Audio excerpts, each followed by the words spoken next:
கொஞ்சம் செழிச்சு கிடக்கும் திமிரா 10 வருஷம் பக்கம் இருந்தும் பார்த்ததில்லடி நானும்.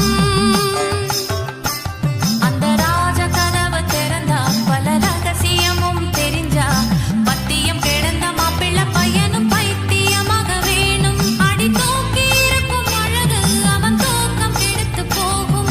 அடி பாக்கி இருக்கும் அழகு உசிர் பாதி வாங்கி போகும். தான தந்தான தந்தானே தான தந்தான தந்தானே தான தந்தான தந்தானே தான தந்தான தந்தானே. அடி பஞ்சு மெத்தையில ஒரு பந்தயம் நடக்குமே. அந்த பந்தய முடிவிலே அட ரெண்டுமே ஜெயிக்குமே. கும்மியடி பொன்னி கும்மியடி குடி கொலவையும் போட்டு கும்மியடி. கும்மியடி பொன்னி கும்மியடி குடி பொண்ணோட தம்பியை வர சொல்லுங்க.